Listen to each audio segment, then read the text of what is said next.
Hey, apa kabar Sobat Layar? Selamat datang di Syawal HO Film, tempat nongkrong seru buat ngobrolin film dan drama kesayangan kalian. Di sini kita bakal bahas segala hal mulai dari cerita yang bikin baper, plot twist yang mind-blowing, sampai adegan yang bikin kita nggak bisa move on. Jadi, siap-siap buat nostalgia, ketawa, atau bahkan debat santai soal rekomendasi tontonan terbaik. Jangan lupa ambil cemilan, karena kita bakal seru-seruan bareng. Yuk mulai! Toko Lampu Arwah diadaptasi dari cerita webtoon berjudul sama karangan Kang Fu. Light Shop menceritakan tentang seorang pria berkacamata yang memiliki sebuah toko lampu misterius. Sepintas, toko lampu ini nampak seperti toko-toko pada umumnya. Namun di balik itu, ternyata ada banyak rahasia yang tersimpan di dalamnya. Benar saja, toko lampu milik Jung Won-young yang diperankan oleh Ju Ji-hoon ini merupakan penghubung antara kehidupan nyata dan kehidupan gaib dengan pelanggannya yang beragam. Mulai dari gelagat aneh yang terlihat, kondisi fisik yang tidak normal, hingga perasaan putus asa yang terlihat dari raut wajah para pelanggannya yang tengah berada di ambang hidup dan mati. Dengan kata lain, toko lampu ini berada di zona luar dunia nyata, alam goib, mereka yang koma, dan mati arwahnya tinggal di sini. Setelah menonton 2 episode pertama Light Shop, kesan pertamanya adalah getaran horor berat yang sama saat menonton The Devil. Jadi, jika Anda mudah takut, disarankan untuk tidak menonton ini di malam hari. Drama ini membuat kita bertanya-tanya apakah ini adalah drama Korea pertama di mana hantu melebihi jumlah manusia. Ini seperti satu cerita hantu yang satu demi satu tanpa istirahat. Tetapi bahkan setelah 2 episode pertama, rasanya masih tidak bisa mencari tahu kisah tentang apa ini. Pada dasarnya, sekelompok hantu terjebak dalam jalan gang ini dan tidak ada lampu jalan yang berfungsi, membuatnya tampak ditinggalkan seperti sebuah jalan terbengkalai. Namun, masih ada toko cahaya yang dibuka secara eksklusif di malam hari. Satu-satunya tempat berpenghuni dan bercahaya. Satu hal yang aneh adalah bahwa sekolah jelas memiliki banyak siswa, tetapi setelah kelas usai, hanya sejumlah kecil orang yang tampaknya memasuki gang menyeramkan itu. Sepertinya kebanyakan orang tinggal di tempat lain dan hanya gadis kecil yang menjalankan tugas untuk ibunya yang berkelana di sana. Dalam 2 episode pertama, selalu gelap dan hujan. Suasana sepanjang drama memang terasa gelap, suram, dingin, dan hujan, yang membuat toko lampu seolah menjadi tempat hangat yang nyaman. Tidak ada adegan yang diatur pada siang hari atau dengan langit cerah. Selain kengerian, tidak banyak perkembangan cerita sejauh ini meskipun ada banyak momen menakutkan. Dalam 2 episode pertama Light Shop, ada beberapa hantu yang menunggu di halte bus. Seorang pasien yang hampir sekarat di ICU. Seorang pasien wanita berdebat dengan seorang perawat tentang keinginannya untuk tinggal di kamar mandi.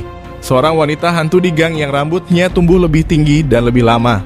Seorang siswa hantu yang terus berlari di sekitar gang gelap tetapi tidak pernah bisa melarikan diri dan takut ketika bertemu hantu lain. Seorang siswa perempuan muncul di sebuah kamar sekolah yang kosong dan dingin. Itu membuat 8 hantu secara total. Pemilik toko cahaya juga tidak tampak seperti manusia normal, tapi dia mungkin juga bukan hantu. Adapun karakter hidup yang pertama kali adalah sosok lelaki berjas ini, yang terlalu baik. Entah kenapa ia mengajak seorang gadis yang duduk di halte bis lalu pulang ke rumahnya. Dan kemudian dibunuh oleh hantu itu, kemudian dimasukkan ke dalam koper. Karakternya keluar dengan kecepatan kilat. Tidak yakin apakah dia akan kembali sebagai hantu. Lalu ada Park Bo-young yang berperan sebagai perawat ICU, yang tidak menyadari bahwa dia dapat melihat makhluk-makhluk tak kasat mata itu. Arwah-arwah orang koma yang berada di ambang kematian. Kemudian gadis kecil ini. Gadis yang menjalankan tugas untuk ibunya. Setiap hari sepulang sekolah pergi ke toko lampu dan membeli lampu untuk ibunya. Dari sini sudah muncul kejanggalan. Untuk apa beli lampu setiap hari? Dari plot yang dirasakan, sepertinya hantu-hantu ini semua terjebak dalam jalan buntu. Gelap dan selalu hujan ini ada roh jahat yang telah mati untuk waktu yang lama. Sementara yang lain adalah pasien yang dekat dengan kematian. Pasien-pasien koma di ICU. Mereka juga muncul di toko cahaya di malam hari, tetapi setiap kali pemilik bertanya apa yang mereka butuhkan, mereka selalu tampak bingung dan pergi tanpa mengatakan apa-apa.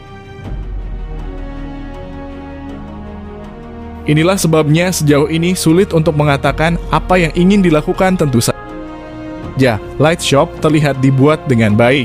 Efek dan atmosfer khusus sangat baik. Adapun akting hantu-hantu itu tidak ekspresi, sementara karakter yang hidup tidak memiliki banyak kesempatan untuk menampilkan banyak hal selain terlihat takut.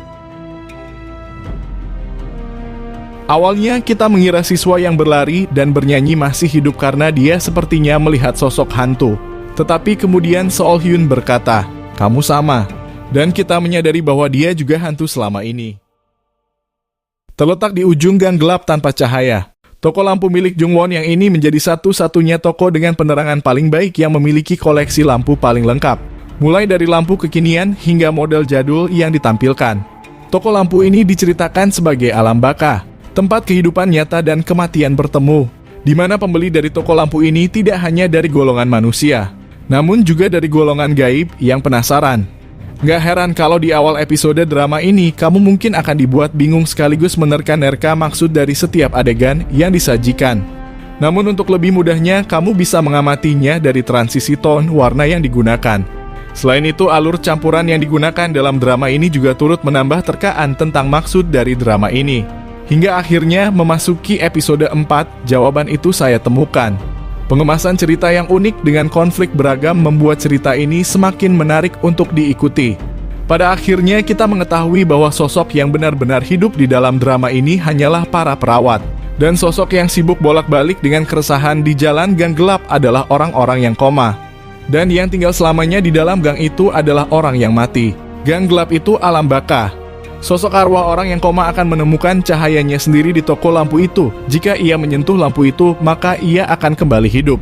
Selain itu, sentuhan pesan bermakna dari hubungan ayah, anak, dan ibu anak dalam K-drama Light Shop membuat penonton diajak mensyukuri kehidupan yang sedang dijalani. Bukan hanya sekadar menikmati momen berharga bersama orang terkasih. Namun kita juga diajak menyadari bahwa menjalani kehidupan nyata ataupun menjalani kehidupan di ambang batas kematian sama-sama memerlukan tekad untuk tetap hidup dan bertahan. Di akhir, drama ini mungkin akan menghadirkan sequel, mengingat endingnya yang sedikit gantung dan memerlukan penggambaran lebih lanjut. So far, drama ini layak untuk ditonton dan masuk sebagai watchlist selanjutnya.